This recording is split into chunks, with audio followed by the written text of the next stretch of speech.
नमस्कार। आप देख रहे हैं जनता टीवी और मैं हूं के उपाध्याय। आज बात होगी व्यापार की, उद्योग धंधों की, रोजगार की, आर्थिक उन्नति की, आर्थिक अवनति की। जो भी स्थितियां हैं, पिछले 2 साल से बाजार ने बहुत बुरे हालात देखे हैं। इन हालातों में लॉकडाउन लगा है, बाजार बंद रहे हैं, बेरोजगारी बढ़ी है, उद्योग धंधे बंद पड़े हैं, मजदूरों की रेट कम हुई है, मजदूरी हटी है, मजदूरी घटी है और बेरोजगारी बढ़ी है। इन्हीं सब मुद्दों पर बात करने के लिए आज हमारे साथ हैं अशोक मोतियानी, अध्यक्ष, कपड़ा उद्योग और व्यापार मंडल के अध्यक्ष हैं ये। इसके अलावा विनोद पंजाबी जी हैं, लखनऊ के प्रसिद्ध चिकन कारोबारी हैं ये। श्रीवास्तव जी हैं हमारे साथ में, अमित श्रीवास्तव जी, ये चार्टेड अकाउंटेंट हैं। आर्थिक विषयों पे इनकी बारीक पकड़ है। आज हम इन सबसे बात करेंगे। हमारे साथ जुड़ेंगे दिलीप सेठ भी। दिलीप सेठ जी महामंत्री हैं उत्तर प्रदेश उद्योग व्यापार मंडल के और सदस्य हैं व्यापारी कल्याण बोर्ड के भी। आज हम बातचीत की शुरुआत करते हैं दिलीप सेठ जी से। दिलीप जी, आप तो उत्तर प्रदेश कल्याण बोर्ड के सदस्य भी हैं, महामंत्री भी हैं, तमाम सारे संगठनों से आप जुड़े हुए हैं। पिछले 1.5-2 साल से हम देख रहे हैं कि व्यापार चौपट हुआ है या व्यापार धंधा कम हुआ है। वजह महामारी रही हो या लॉकडाउन रहा हो, कुछ भी रहा हो, लोग घरों से बाहर नहीं निकले हैं, हालात भयावह थे। इन परिस्थितियों में आने वाला भविष्य आप कैसा देखते हैं? हम एक नोट आपका चाहेंगे कि आप किस नजरिए से इसको देखते हैं। दिलीप जी।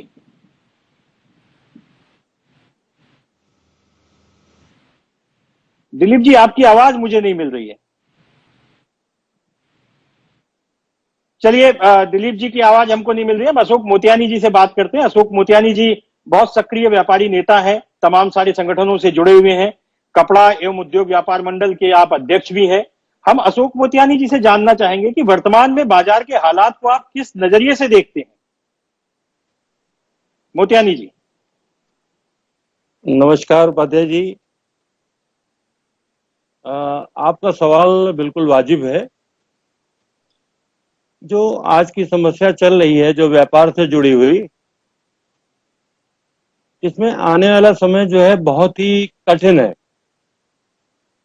और किसी न किसी तरह व्यापारी जो है आज अपने कारोबार को लेकर बहुत ही चिंतित है। कारोबार करें, कैसे कारोबार करें, कैसे इस महामारी में परिवार को बचाएं, ये बड़ी इंपॉर्टेंट बात है। आज हमारा पूरा व्यापार जो है वो यूपी में, जैसे लखनऊ लखनऊ आपका राजधानी होने के नाते यहाँ पर 25 से 30 जिलों के लोग खरीदारी करने आते हैं। तो आज जो गांव देहात की जो हालत खराब है और जो कोरोना महामारी से जिस तरीके से हालात बिगड़े हैं, उनमें साफ साफ आगे का भविष्य जो है बहुत उज्जवल नहीं दिख रहा है, क्योंकि शादियां कैंसिल हो रही हैं। जो हमारा कारोबार है वो ज्यादातर हमारा त्योहार से है। त्योहार के टाइम पर लॉकडाउन है। पिछले साल भी रमजान के समय पर लॉकडाउन था, जो एक उत्तर प्रदेश में सबसे बड़ा कारोबार और बिजनेस कहा जाता है, उसमें लॉकडाउन था। फिर ऊपर से सालक का एक मजबूत समय था, मई की पूरे महीने की सालक थी। उस पूरे महीने की सालक में जो लॉकडाउन लगा, मार्केट को पूरा खत्म कर दिया। कितना नुकसान हुआ होगा? ये जो लगभग कितना नुकसान आप अनुमानित मानते हैं कि एक इतना, मतलब एक मोटे तौर पे कितना नुकसान व्यापारियों को हो चुका है? एक पूरे बाजार की हम बात कर रहे हैं। देखिए, अगर हम पूरे प्रदेश की बात करें तो खाली कपड़े में 15,000 करोड़ का नुकसान हो चुका है इस महीने में। अगर कानपुर की बात करें तो कानपुर बहुत बड़ा उद्योग बिजनेस का बाजार है और सिर्फ कानपुर में 5,000 करोड़ का नुकसान हुआ है। बनारस बहुत ही मुख्य बाजार है, जहां से साड़ियों का बहुत बड़ा कारोबार होता है। 3,000 के आसपास यहाँ का कारोबार का नुकसान हुआ है। लखनऊ की रिटेल मंडी बहुत अच्छी है, यहाँ पर 1,000 करोड़ का नुकसान हुआ है। गोरखपुर हो गया, आपका बरेली हो गया, मेरठ हो गया, ये सब मिला करके 15,000 करोड़ का नुकसान हो चुका है। चलिए मोतियानी जी हमारे साथ दिलीप सेठ मुझे लगता है जुड़ गए। दिलीप जी आपको मेरी आवाज मिल रही है? बिल्कुल मिल रही है साहब। हाँ, तो दिलीप जी जैसा अशोक मोतियानी जी ने कहा कि कपड़ा उद्योग को 15,000 करोड़ का अनुमानित नुकसान है। आप तो पूरे हर तरह के व्यापारी वर्ग से जुड़े हुए हैं, आपके पास हर तरह के व्यापारी वर्ग की समस्याएं भी आती हैं। आप किस रूप में इस पिछले 1-1.5 साल के नुकसान को देखते हैं? व्यापारी आज कहाँ खड़ा है, उद्योग धंधे आज कहाँ है, ये आपसे जानना चाहते हैं। देखिए क्योंकि आप सरकार के व्यापार मंडल से भी जुड़े हुए हैं, तो आपके पास में जो आंकड़े होंगे वो अधिकृत आंकड़े होंगे। देखिए श्रीमान जी, ऐसा है, ये कोरोना काल से लेके ये जो दौर महामारी का गुजरा है, इसमें पूरे देश के अंदर 6.5 लाख करोड़ रुपए का टर्नओवर प्रभावित हुआ है, जिसमें रिटेलर्स का 4.5 लाख करोड़ और अदर्स का जो हमारे होलसेलर है उनका 2 लाख करोड़ रुपए का व्यापार प्रभावित हुआ है। कई इंडस्ट्री है, होटल इंडस्ट्री तबाही हो गई, हमारी शादी विवाह गृह के जो मैरिज हॉल हुआ करते थे वो सब तबाह हो गए। और इसमें केवल अपर लेवल नहीं है, लोअर लेवल पे भी अगर नीचे चले जाएं तो हमको आज चर्चा ये जरूर करना चाहिए। बैंड वाले हैं, लाइट वाले हैं, कैटर्स हैं, मानी छोटे छोटे तबके से लेकर बहुत सारे लोग इनसे बहुत गंभीर रूप से प्रभावित हुए। हमारी होटल इंडस्ट्री 40,000 करोड़ का टर्नओवर करती थी। मैंने जो नेट पर सर्च किया, मैंने जो देखा है, एक बड़े पैमाने पर बड़ा काम टूरिज्म से लेके डिफरेंट ट्रेड में था, वो बिल्कुल सब ठप हो गया है। और इसका व्यापक असर हर वर्ग के व्यापारी के ऊपर पड़ा है, चाहे वो अपर लेवल का हो, चाहे लोअर हो, चाहे मीडियम क्लास। हर आदमी इससे टूटा है। कई ट्रेड तो ऐसे, अभी भाई मोतियानी जी चर्चा कर रहे थे कपड़े का बहुत बड़ा मार्केट था, और सालक शादियों से लेके आदमी बड़ा सजा बैठा था कि चलिए पहली लहर निकल गई, अब दूसरी लहर में शादियां आ रही, हम इसमें स्थापित होंगे, अपने पुराने खर्चे, पुरानी ब्याज, पुरानी तमाम समस्याओं को इस आने वाले समय में हम ठीक कर लेंगे। लेकिन महामारी का ठीक कैसे हो सकता है? दिलीप जी आपने कहा कि आने वाले समय में ठीक कर लेंगे, लेकिन मैं ये समझना चाहता हूं कि इसका फार्मूला क्या है, कैसे ठीक हो सकता है? हम आपसे जानेंगे, इसके बाद हम विनोद पंजाबी जी से जानेंगे, और अंत में बाद में अमित श्रीवास्तव जी भी हमारे साथ चार्टर्ड अकाउंटेंट जुड़े हुए हैं, उनसे हम जानेंगे कि ये इन स्थितियों का आखिर वो किस रूप में देखते हैं। दिलीप जी आप अपनी बात जारी रखिए, ये बताइए कि कैसे इसको आगे हम इसको ठीक कर सकते हैं। देखिए साहब, चुनौतियां बहुत बड़ी हैं और गंभीर चुनौतियां हैं।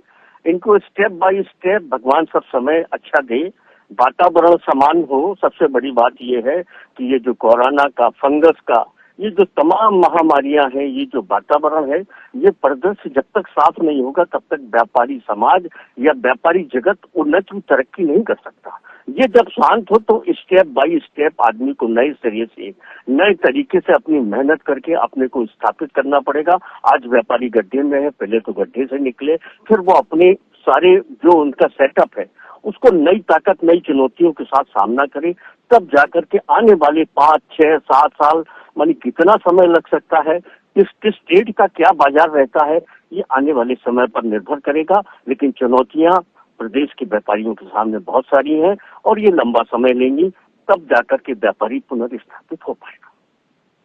ठीक है दिलीप जी, हम आपके पास दोबारा आएंगे।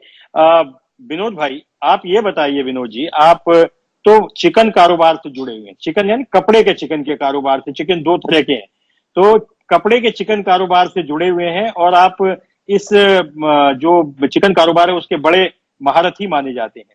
पिछले 1.5-2 साल से जो आप सीन देख रहे हैं, वही सवाल आपसे भी है जो बाकी 2 साथियों से मैंने पूछा कि क्या स्थिति है, और आप तो बाकी अन्य इकोनॉमिक्स पे भी नजर रखते हैं, आप किस रूप में इस सिनेरियो को देखते हैं?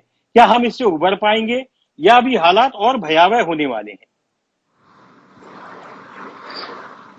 नमस्कार उपाध्याय जी, पहले तो धन्यवाद आपका हमें इस कार्यक्रम में अपने कारोबार का पक्ष रखने, अपने चिकन कारोबार और अन्य व्यापार जगत पे जो चैलेंजेस अब फेस कर रहे हैं और किस तरह उभरेंगे, इस पे अपना पक्ष रखने का। तो आप एक बात तो ये, जैसे किसी भी डैमेज कंट्रोल एक्सरसाइज, ये पैंडेमिक जो है इस तरह से एक नेचुरल कैलामिटी है जिसको किसी ने भी कभी इसकी कोई ना कोई प्रोविजनिंग थी, ना कभी अंदेशा था, ना कभी इसके लिए कोई प्रोविजन रखा गया था।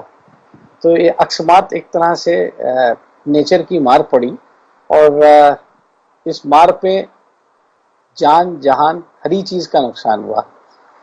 जान के भरपाई तो कोई भी नहीं कर सकता, वो ईश्वर जिसने हम लोग को वो जीवन दिया वही उसका कोई रास्ता निकालेगा। लेकिन जहां तक जहान की भी बात है तो इस तरह से हिल गया है पूरा सिस्टम कि इसको अगर हम बिल्कुल कॉमन मैन लैंग्वेज में कहेंगे तो जैसे राजधानी गाड़ी 160-180 पे चल रही थी और पूरी गति पे सब इकोनॉमी भी चल रही थी, सारा कारोबार भी चल रहा था, एक तरह से ग्राइंडिंग हॉल्ट पे आ गया है। और कोई भी चीज जब पूरी तरह रुक जाती है और रुक जाने के बाद सिर्फ रुकी ही नहीं, हम बहुत समय के लिए स्थिर हो गई है, एक तरह से 60 दिन तक तो समझिए बिल्कुल जहां जस्ट की तस स्थिति बन गई। तो इसमें जो ग्राइंडिंग हॉल्ट पे आई चीजें, तो पूरी चेन किसी भी हम लोग के देश में अगर देखें तो पॉपुलेशन के हिसाब से ही पूरी इकोनॉमी सेट हुई है।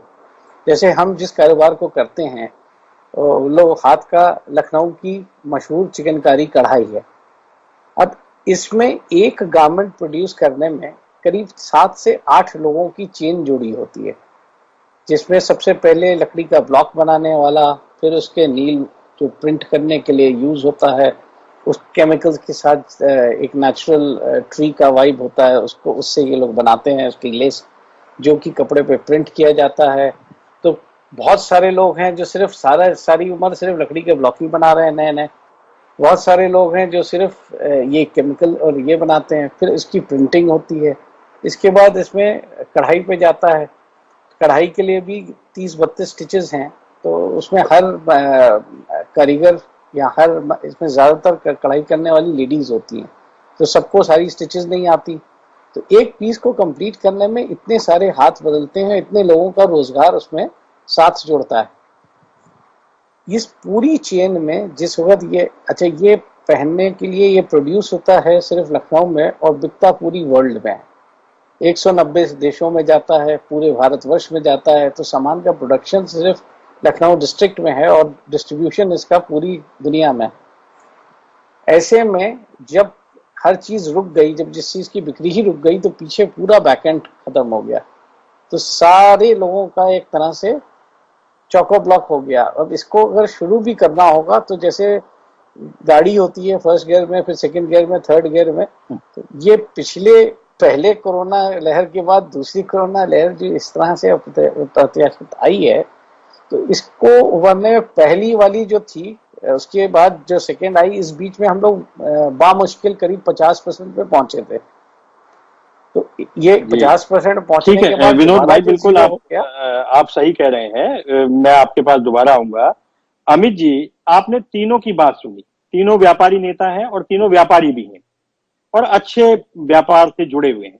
इन तीनों की बात का आप क्या निष्कर्ष निकालते हैं? दूसरा, एक बात और कि उत्तर प्रदेश की जीडीपी में क्या इससे गिरावट आएगी? यदि उत्तर प्रदेश की जीडीपी में गिरावट आती है तो किस तरह के नुकसान झेलने के लिए हमको तैयार रहना होगा? अमित जी। के साहब, एक्चुअली देखिए, मैं हमेशा ये विश्वास करता हूं कि लॉ ऑफ एवरेजेस हमेशा वर्क करता है इकोनॉमी में, है ना। जिस तरह से पिछले साल हम लोगों का इकोनॉमी मतलब बिल्कुल डाउनफॉल पे थी, उसके बाद लास्ट क्वार्टर से पिछले साल के और इस साल के पहले क्वार्टर में जो कि मार्च में खत्म हुआ है, उसमें इंडिकेटर्स थे कि रिवाइवल के चांसेस थे।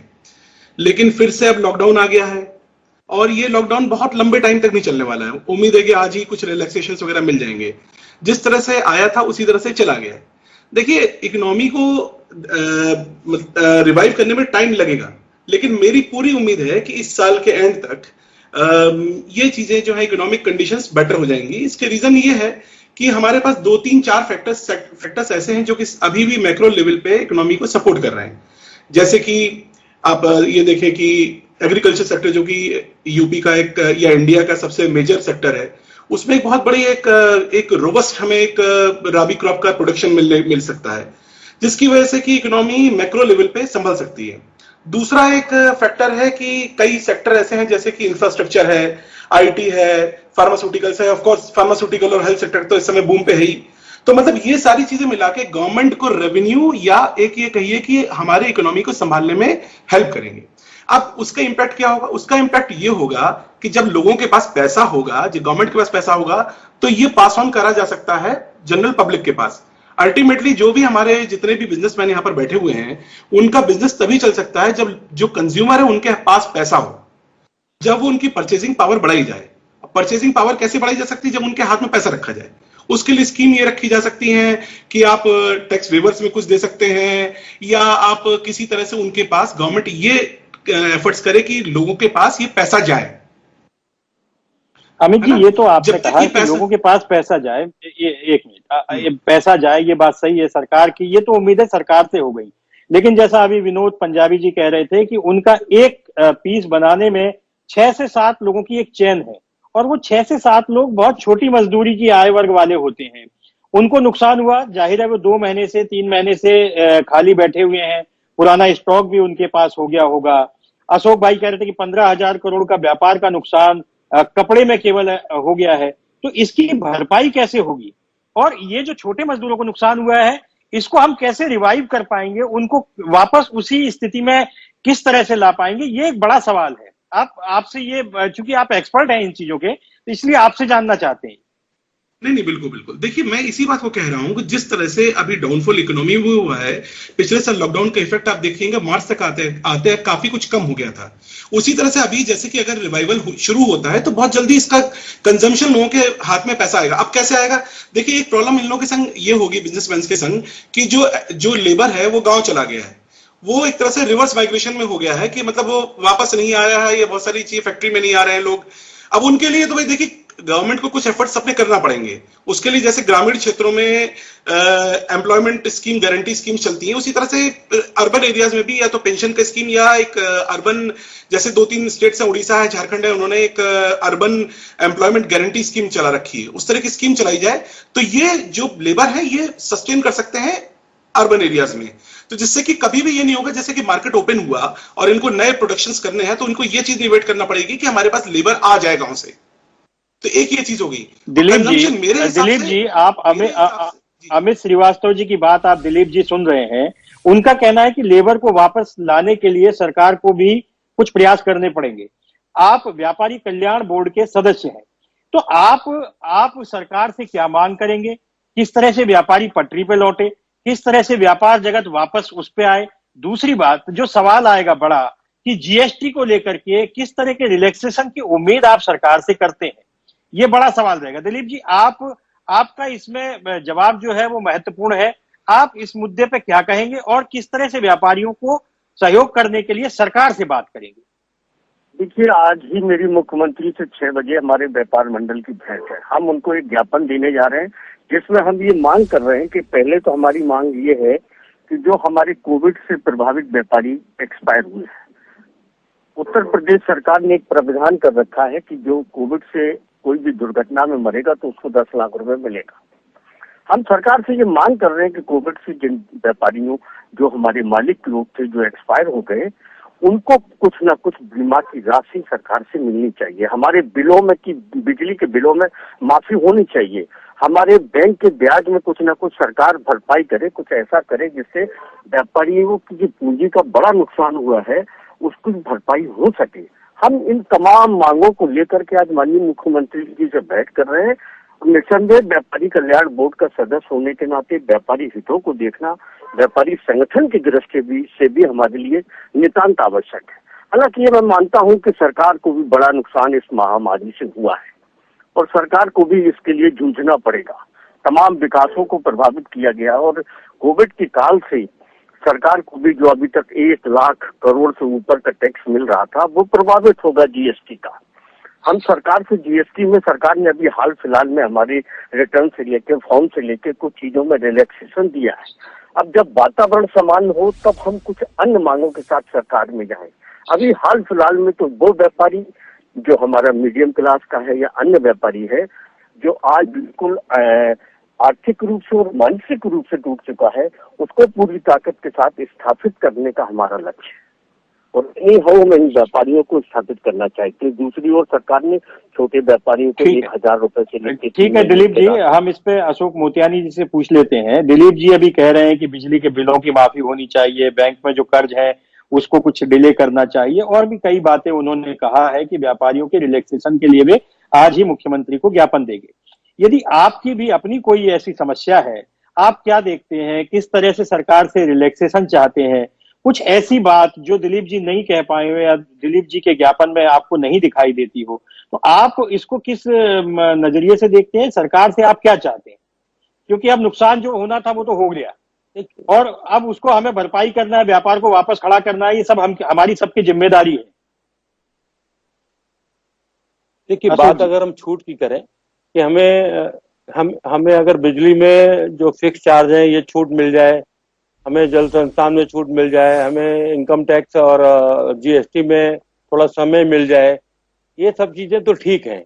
ये हम पिछले साल से मांग रहे हैं। पिछले साल भी जब लॉकडाउन हुआ था तब से हम मांग रहे हैं, लेकिन अभी सरकार तक वो बात पूरी तरीके से पहुंच नहीं पाई है और सरकार उसको एक्सेप्ट नहीं कर पाई है।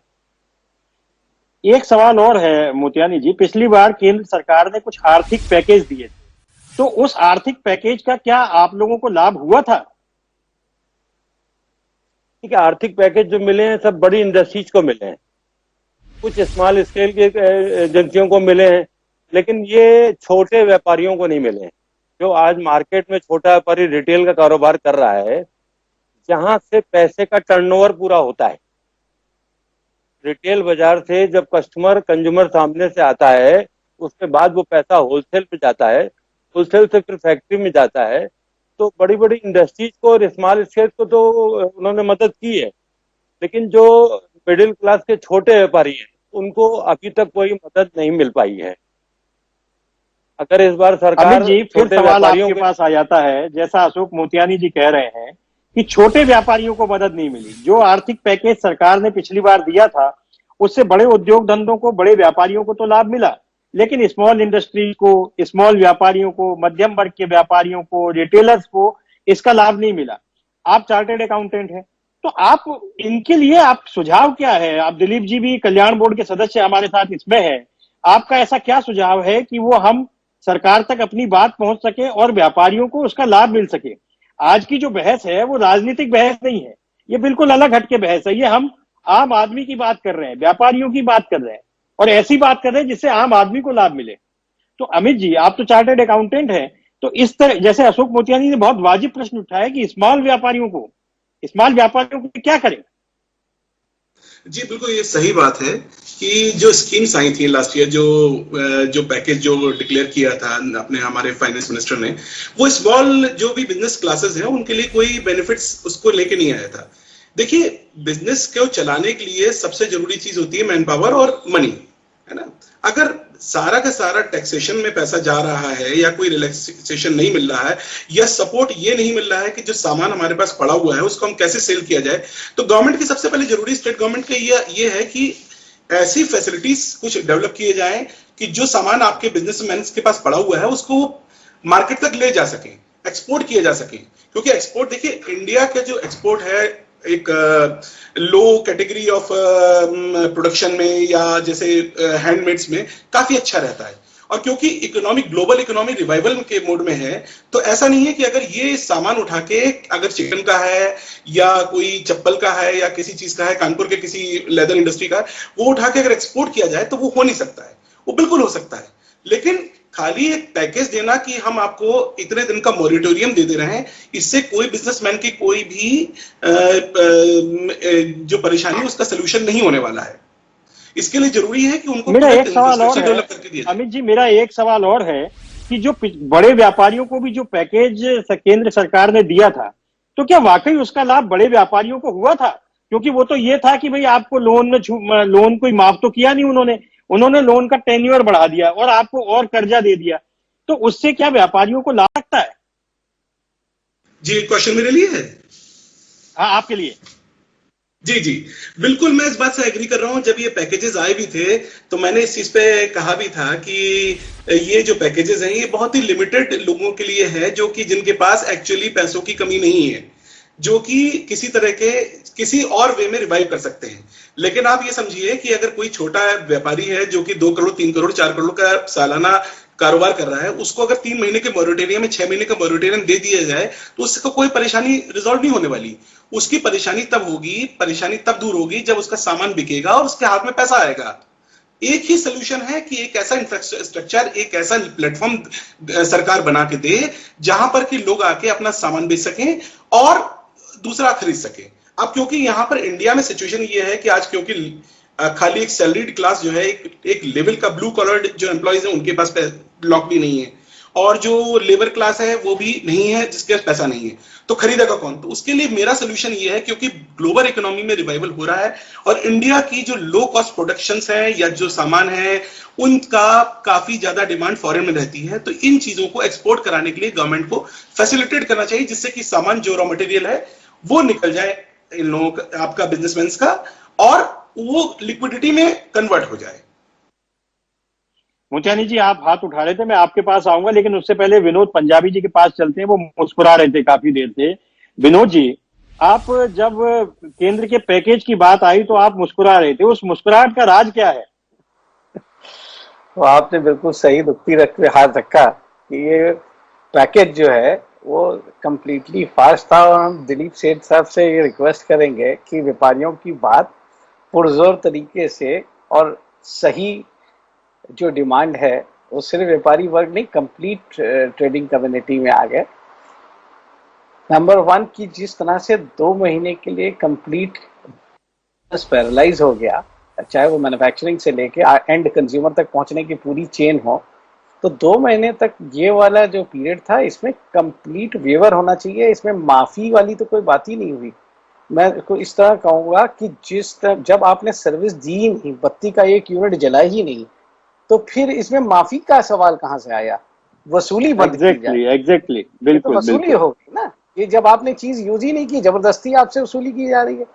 जब ग्रेकर बिल्कुल होता है इंफ्रास्ट्रक्चर को करने के लिए, इंफ्रास्ट्रक्चर यूज ही नहीं हुआ, तो किस बात का आप उस पर जबरदस्ती उस पीरियड का टैक्स दे रहे हैं? रही बात, जैसे आप सेठ अमित श्रीवास्तव जी ने बिल्कुल वाजिब कहा था कि जो मॉरेटोरियम दे दिया, और आपको ये बताएंगे कि इसमें एक्चुअली इन्होंने 20% ऑफ द आउटस्टैंडिंग अमाउंट हर जने को एक तरह से फैसिलिटेट किया था कि इतनी लिक्विडिटी इनफ्लक्स के। आपको जान के ये हैरत होगी उपाध्याय जी कि 8.25% गवर्नमेंट ने इस पर रेट ऑफ इंटरेस्ट डिसाइड किया, और ये कहा कि 1 साल तक आपको इंटरेस्ट सिर्फ सर्व करना है, बाकी 36 महीनों में आपको पे बैक करना है। तो ये तो एक तरह से लोन का ही तरीका हो गया, जैसे लोन देती है बैंक अपनी विभिन्न शर्तों पर, टर्म्स एंड कंडीशन पे, वो उस तरह का हो गया। 2 बातें इसमें आई। नंबर 1, कि उसी बैंक से 7.25 पे मेरा ऑलरेडी चल रहा है, तो जब आपका नॉर्मल अकाउंट 7.25 पे चल रहा है तो पैकेज 8.25 पे मिल रहा है, मतलब 1% महंगा। नंबर 1। और दूसरा ये कि उसके लिए इन्होंने एलटीवी, मतलब उसके अगेंस्ट इन्होंने मॉर्गेज क्रिएट कर दिया, जबकि गवर्नमेंट के स्टैंडिंग इंस्ट्रक्शंस थे, जो बाद में आरबीआई ने मॉडिफाई करके कहा नहीं साहब, इनको एक्स्ट्रा दे रहे हैं तो इसके अगेंस्ट इनकी सिक्योरिटी सबसे ले ली जाए, तो आपकी आउटस्टैंडिंग सिक्योरिटी सब अटैच कर ली गई। तो एक तरह से ये एडिशनल बिजनेस दे दिया गया बैंक को with 1% extra income rather than any package to trader.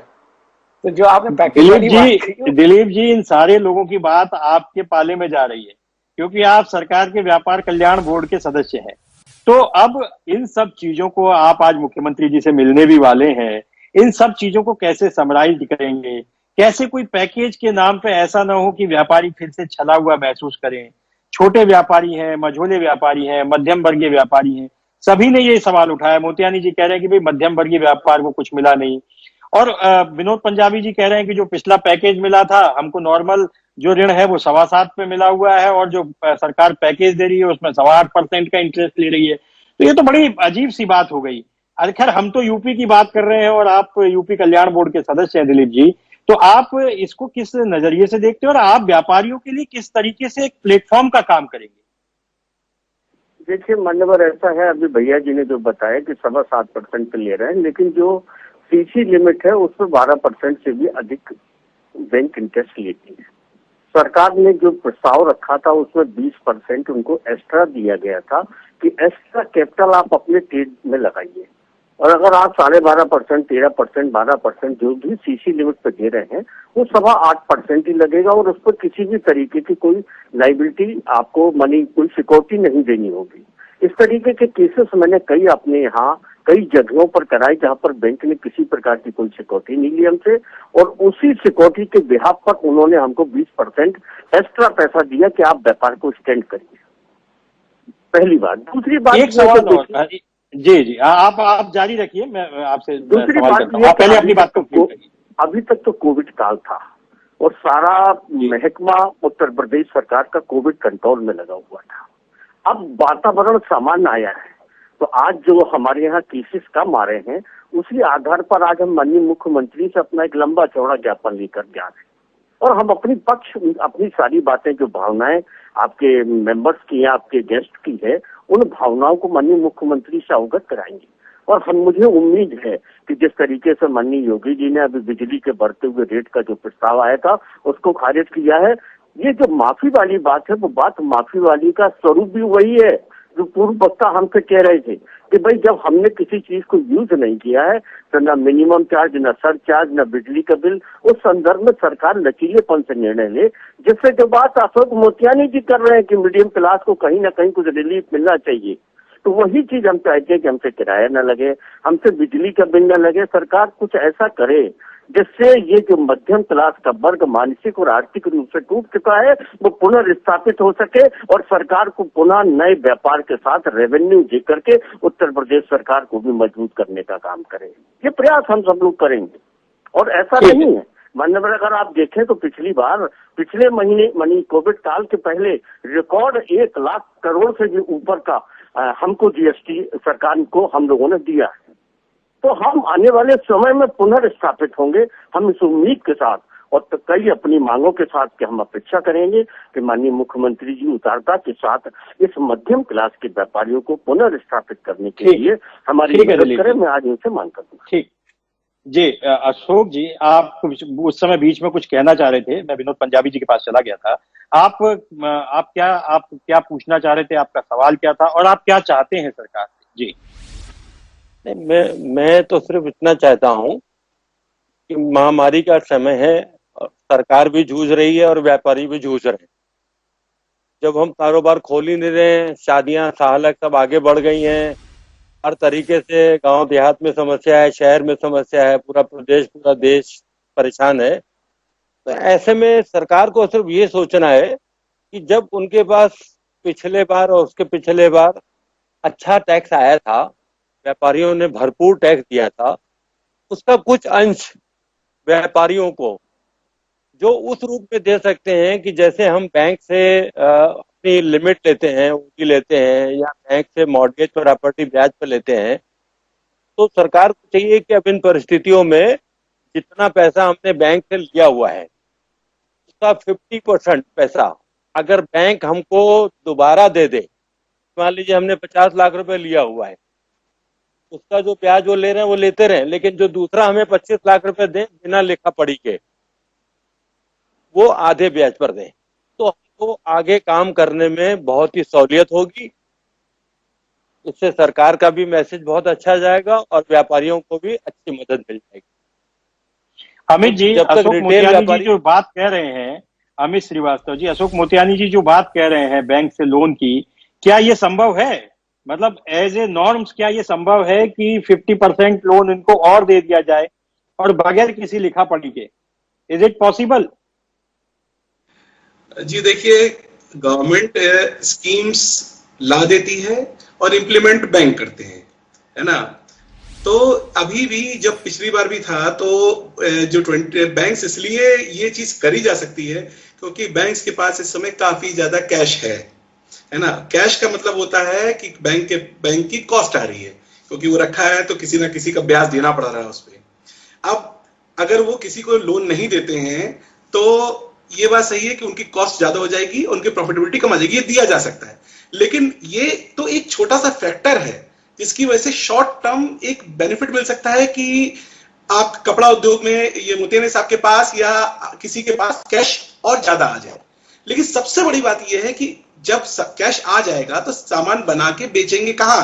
अभी कंज्यूमर बहुत ज्यादा मार्केट में नहीं आने वाला है, और लोगों के पास जब तक पैसा नहीं होगा तब तक वो खरीदने नहीं आएंगे।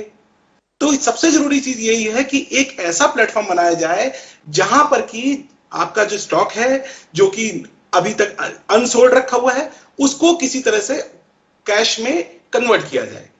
यानी कि उसको आप उठा के, चाहे वो 75% या 85% रेट्स में, 80% में उसको सेल किया जाए, मतलब एक्सपोर्ट करें, गवर्नमेंट के थ्रू करें, किसी तरह से भी करें, जिससे कि वो पैसा इनके पास आ जाए और उस पर कोई इंटरेस्ट भी नहीं देना पड़ेगा। विनोद जी, मैं आपके पास आऊंगा, आप कुछ बोलना चाह रहे हैं, अमित जी की बात कंप्लीट हो जाए, और मोतियानी जी ने भी अभी उंगली दिखाई है, तो मैं दोनों के पास आऊंगा, लेकिन पहले अमित जी की बात कंप्लीट हो जाए। जी जी जी। तो सबसे जरूरी चीज यही है मेरे हिसाब से कि आज की डेट में कंजम्पशन को किसी तरह से बढ़ाया जाए, और जो सामान, जो प्रोडक्शन है, उसको स्ट्रीमलाइन करके किसी तरह से भी उसको इस तरह से करा जाए कि सामान का आउटफ्लो होता रहे और सामान जो है किसी प्लेटफॉर्म से सेल होता जाए। सबसे जरूरी चीज ये है, और उसका लिक्विडिटी बनी रहे। तो मेरे हिसाब से देखिए, इंडियन इकोनॉमी बहुत जल्दी इतने ज्यादा रिवाइवल नहीं होगा कि आपका जो लॉसेस है पिछले 3 महीने के, 4 महीने के, या पिछले साल भर का आप कैलकुलेट कर ले तो उस पे हो सके। तो उसके लिए देखिए, आजकल तो ग्लोबल वर्ल्ड है, चीजों को आप जहां पर डिमांड ज्यादा है वहां पर जाके आप सेल करिए और उसको बेनिफिट्स दीजिए। अब मैक्सिमम गवर्नमेंट ये कर सकती है इस केस में कि जब सामान उठा रही है तो 50% का एडवांस एक तरह से इनको कर दिया जाए कि जो भी इनकी कॉस्ट है, और 50% तब जबकि वो सामान इंटरनेशनल मार्केट में सेल आउट हो जाए। जी हाँ, मोतियानी जी आप कुछ कहना चाह रहे थे बीच में। जी मोतियानी जी। मैं ये कह रहा था कि जो रिटेल की मार्केट है, पैसा तो तब आएगा जब बाजार चलेगा। अगर बाजार चलेगा ही नहीं, आगे सालक होगी नहीं, त्योहार फेस्टिवल होंगे नहीं, तो पैसा आना नहीं है। सवाल इस चीज का है कि आज हमारे पास अगर माल दुकान पे पड़ा हुआ है, आज हमारे पास स्टॉक दुकान पे पड़ा हुआ है, तो जब मार्केट में ग्राहक आएगा तभी माल बिकेगा। और आज कपड़ा तभी बिकता है, सामान तभी बिकता है जब आपको किसी पार्टी में जाना हो, किसी शादी में जाना हो, किसी किटी पार्टी में जाना हो, या किसी एंगेजमेंट में जाना हो, या कहीं बाहर घूमने जाना हो, तो आप कपड़ा खरीदेंगे। जनरल ऐसे तो कपड़ा खरीदेंगे नहीं कि लॉकडाउन में आप घर बैठे हुए कपड़ा खरीदने आएंगे। विनोद जी आप कुछ कहने जा रहे थे। विनोद जी, दूसरा आपसे एक सवाल ये भी है कि सरकार की एक योजना थी ODOP, one district one product, और आपका जो प्रोडक्ट है वो वन डिस्ट्रिक्ट वन प्रोडक्ट में आता होगा। तो वो जो योजना है, वो सरकारी योजना है, उससे भी निश्चित रूप से इस लॉकडाउन से वो भी प्रभावित हुई होगी, उसमें भी रोजगार पे संकट आए होंगे।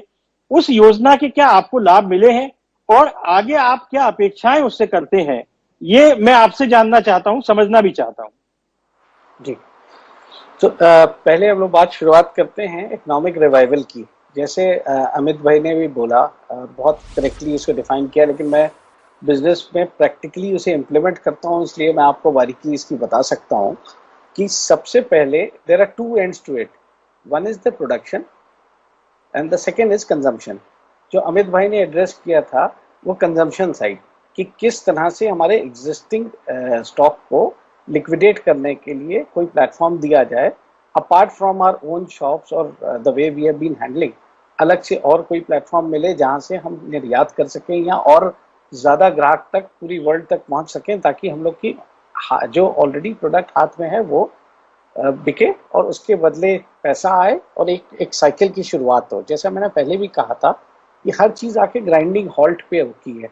तो अब इसको रिवाइव अगर जल्दी करना है तो दोनों तरफ काम करना पड़ेगा, कंजम्पशन पे भी काम करना पड़ेगा, प्रोडक्शन पे भी काम करना पड़ेगा। प्रोडक्शन पे काम करने के लिए जैसे ही आप प्रोडक्शन के लिए कोई चीज़ दोगे तो नेचुरली आपको उसकी वेजेस भी देनी होगी, रॉ मटीरियल भी देना होगा और चीज़ों को शुरू करना होगा। अशोक मोतियानी जी ने जो कहा कि 50% टॉपअप कर दें और उस 50% पे थोड़ा सा रेट ऑफ इंटरेस्ट कम लें, ताकि हमारी एवरेज कॉस्टिंग एकदम से हाइप ना हो और चीज़ें बिकने में भी आएँ और प्रैक्टिकल हो सकें। बैंकिंग में आपने पूछा कि क्या चैलेंज है, तो मैं आपको सिंपल लैंग्वेज में बताता हूँ कि जो सिक्योर्ड लेंडिंग ही होती है छोटे की। बड़ों के लिए तो पैसा दे दीजिए और चौकसी बन जाए, मालिया बन जाए, कोई भी बन जाए, बड़ों के लिए तो बहुत रास्ते हैं। लेकिन आम आदमी का जब तक घर गिरवी ना रख ले, दुकान गिरवी ना रख ले, बैंक 100 रुपए भी नहीं देती। बैंक का जो मीडियम और स्मॉल लोगों को हमेशा एंटरप्रेन्योर्स के लिए उसमें दो पार्ट होते हैं। अमित भाई, एक होता है, आप इसको रेटिफाई भी कर देंगे, एक होता है एलटीवी, कि कितने की लोन टू वैल्यू, मतलब जितने का आपको लोन दिया जा रहा है उसके अगेंस्ट एक मॉर्गेज जो आपकी प्रॉपर्टी रखी जा रही है वो कितनी वैल्यू की है। नॉर्मली कमर्शियल में 60% से ऊपर वो लोग नहीं देते। यानी कि अगर आपसे एक कोई चीज 1 लाख रुपए की लेंगे तो मैक्सिमम आपको 60,000 रुपए बैंक उसके अगेंस्ट देगी। अगर अशोक भाई की बात मैं आगे बढ़ाऊं, इस पैंडेमिक में अगर 60 पे 30 दे दे तब भी आपके पास 1 लाख का तो मॉर्गेज ऑलरेडी पड़ा हुआ है। तो आपने 60,000 के बजाय थोड़ा सा एलटीवी पे एक्सटेंड कर दिया और ईज कर दिया कि 90,000 तक उसे फंड कर दें। दूसरी बात आती है ठीक है रेट विनोद ऑफ भाई। इंटरेस्ट। जी विनोद, हाँ जी जी, जारी रखिए आप। अभी प्राइम लेंडिंग रेट इनका 4% है, जिसपे ये मार्जिन लेती है। अभी आरबीआई ये डिसाइड करती है कि बेस रेट क्या होगा। बेस रेट इस वक्त 4% है इंडिया में। 4% पे 3.25% दिलीप सेठ साहब ने कहा, 12.5। वो हमारे बड़े हैं, उनकी बात को मैं कभी नहीं कहूंगा, लेकिन आज की स्थिति में हाईएस्ट रेट 9%, 8.5% है, वो भी उन लोगों का जिनका सिविल रैंकिंग बहुत खराब है। अगर अच्छा गुडविल है, ये 12-12.5 का जो रेट था, ये रेट हुआ करता था 2012 में, 2013 में। आज जबकि prime base lending rate was around 9%, आज वो 4% पे है। तो मार्जिन बैंक 3.25 से लेके अच्छा ग्राहक है तो 3%। और अच्छा मीनिंग कि कभी आपका डिफॉल्ट नहीं रहा है, कभी आपके कोई वो नहीं रहा है, तो वो अच्छे ग्राहक में गिरा जाता है। और अगर आपका कभी कभी एक आध चेक वापस हुआ है, एक आध वैसे रहा है, आपकी रैंकिंग इतनी अच्छी नहीं है, तो 3.5-4 का तक का मार्जिन वो लोग ले लेते हैं और 8-8.25 तक मैक्सिमम जाता है। तो अगर इस पे ये लोग इतना कर दे सरकार कि आरबीआई को निर्देश पारित करे कि ये सब बैंकों से कराएं। लास्ट टाइम क्या हुआ था, बैंक, ये बात सही है कि सरकार ने ये कहा था कि इसके लिए एडिशनल गारंटी नहीं मांगेंगे, तो एग्जिस्टिंग गारंटी उसी पे करेंगे। जैसे मैंने समझाया, एग्जिस्टिंग गारंटी में ऑलरेडी कवर्ड है, लेकिन बैंक ने क्या ठीक किया है। कि बैंकों ने पैसा रिलीज करके और आपकी एडिशनल गारंटीज उसमें अटैच कर दी। अगर आपकी कोई चीज पड़ी थी, नहीं पड़ी थी, तो उसी पे टॉप अप कर दिया। ठीक है, तो ठीक है अगर विनोद जी। इस दिलीप जी, इन सारी बातों के बीच में एक सवाल अब ये भी आता है व्यापार के साथ साथ कि बेरोजगारी बेतहाशा बढ़ी है। व्यापार धंधे तो चौपट हुए ही हैं, लेकिन व्यापार धंधे जब चौपट होते हैं तो दुकानों पे काम करने वाले, फैक्ट्रियों पे काम करने वाले या कहीं ऑफिसों में काम करने वाले लोगों की नौकरियां गई हैं या उनके सैलरी 50% तक कर दी गई है। इन परिस्थितियों के लिए सरकार ने रेहड़ी व्यापारियों के लिए, उनके लिए तो एक छोटा सा पैकेज का ऐलान कर दिया। लेकिन ऐसे लोग जिनकी नौकरियां चली गई या जिनके काम धंधे चौपट हो गए, जिनके दुकान से उनको घर बैठ गए हैं, उन लोगों के सामने तो इस समय रोजी रोटी का संकट आ गया होगा। ऐसे लोगों के लिए भी क्या आपका जो कल्याण बोर्ड है चिंता करता है, और क्या आपका उनके लिए कोई सुझाव उस तरह का सरकार को देने जा रहे हैं?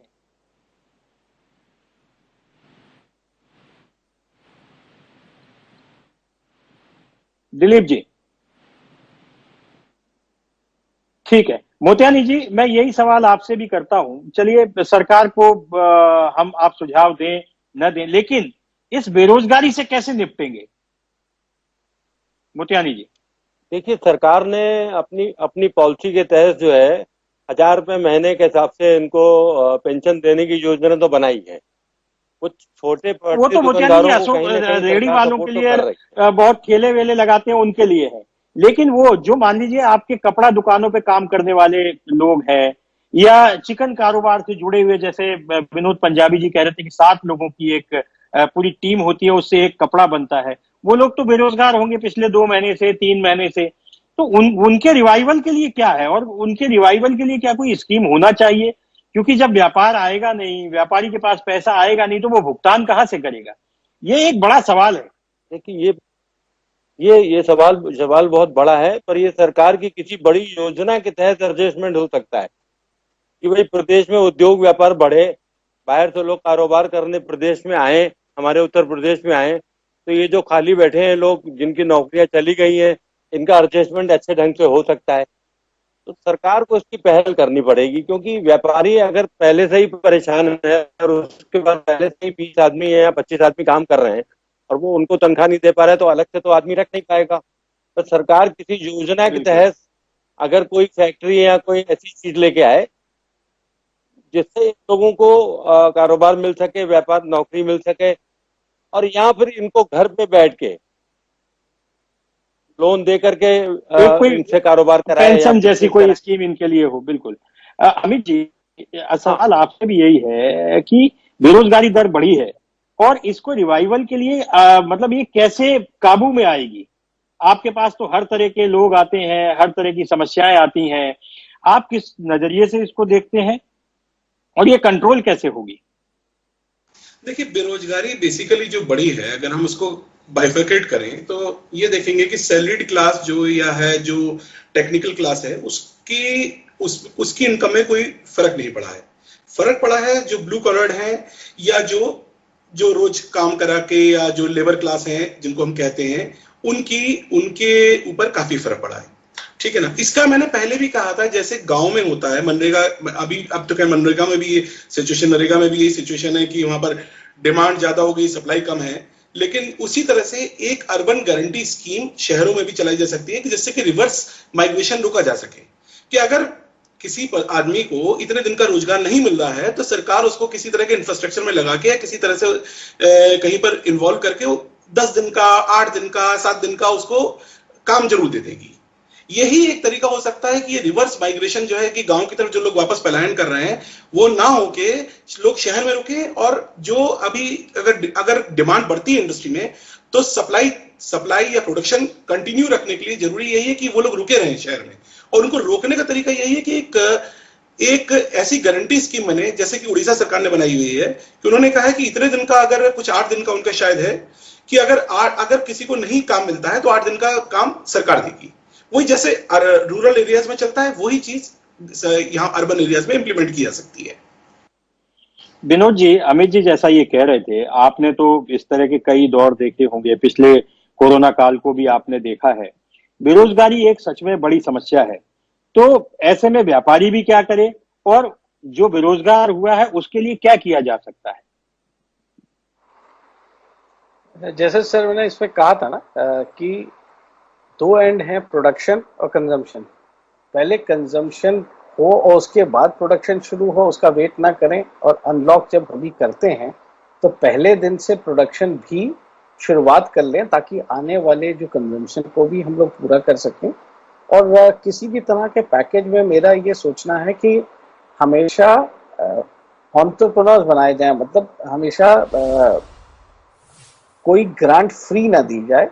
उसका एम्प्लॉयमेंट गारंटी भी है तो उसकी एम्प्लॉयमेंट जनरेट करके कोई, जिस तरह अशोक भाई ने कहा कि कोई डेवलपमेंट का कार्य गवर्नमेंट शुरू करा दे अपना, जिसमें उन लोगों को रोजगार दे सके। तो ज्यादा से ज्यादा ये तभी पॉसिबल है जब बैंकिंग सिस्टम से एडिशनल लिक्विडिटी, क्योंकि अब कंजम्पशन के बाद हाथ में पैसा आए और तब प्रोडक्शन शुरू करें तो उसमें और डिले होगा। अगर किसी तरह का बैंकिंग सपोर्ट लिक्विडिटी का देते हैं प्रोडक्शन यूनिट्स को, जिस भी चीज का जहां भी प्रोडक्शन होता है तो प्रोडक्शन डे 1 से शुरू हो सकता है। अगर प्रोडक्शन डे 1 से शुरू होगा तो फिर सबको रोजगार भी मिलेगा। और रिवर्स माइग्रेशन वाली जो अमित भाई बात कह रहे हैं, जब एक बार काम शुरू हो जाएगा तो लोग भी आना शुरू हो जाएंगे, उनको एक लगेगा कि है काम। ठीक है, तो सारे काम ठीक है विनोद जी, बिल्कुल। आज जो हम लोगों ने बहस की है, आप लोगों ने बातचीत की है, निश्चित रूप से सरकार के पास ये बातें पहुंचेंगी। तो समय अब इजाजत नहीं दे रहा है बहस को आगे बढ़ाने के लिए, फिर किसी रोज आपके साथ बैठेंगे। आप सब लोग स्टूडियो में, अशोक मोतियानी जी बस 10 सेकंड में अपनी बात खत्म कीजिए। मैं सिर्फ आपके चैनल से एक सरकार से मांग करना चाहता हूं कि कोरोना काल में जो व्यापारी अपनी दुकान पे कारोबार कर रहा था और वो कोरोना काल में उसकी मौत हो गई है, कैजुअलिटी हो गई है, तो सरकार उनको कुछ न कुछ मुआवजा दे, क्योंकि व्यापारी हमेशा टैक्स देता है, समय से टैक्स देता है और टैक्स कलेक्टर बन के सरकार का टैक्स जाके जमा करके आता है। अब इस वक्त अगर जो व्यापारी अपनी दुकान पर कारोबार करता है और कोरोना से उसकी डेथ हो गई है तो हमारे यहाँ, ठीक है मोतियानी जी, आपकी बात बिल्कुल, आप समय इजाजत नहीं दे रहा है, आपकी बात निश्चित रूप से सरकार के पास पहुंचेगी। हमारा भी प्रयास यही है कि आपकी जो समस्याएं हैं उनका समाधान हो। आप सब लोगों ने समय दिया, उसके लिए बहुत बहुत शुक्रिया, बहुत बहुत धन्यवाद। ये थे हमारे साथ जाने माने उत्तर प्रदेश के व्यापारी, चार्टर्ड अकाउंटेंट। इसकी आज जो बहस थी वो बेसिकली राजनीतिक बहस नहीं थी। आज हमने राजनीति हट के अलग से आम इंसान के लिए, आम व्यक्ति के लिए, बेरोजगारी के लिए, उद्योग धंधों के लिए, व्यापार के लिए ये बहस थी, जिसमें कुछ सकारात्मक बातें हुई हैं, कुछ अच्छी बातें भी हुई हैं। दिलीप सेठ ने जैसा कहा कि वे आज ही मुख्यमंत्री से मिलने जा रहे हैं, व्यापारियों की समस्या के लिए, व्यापारियों की समस्या पर बात करेंगे। हम इसी तरह से अगले हफ्ते फिर आएंगे एक नए मुद्दे के साथ। बहुत बहुत धन्यवाद। नमस्कार।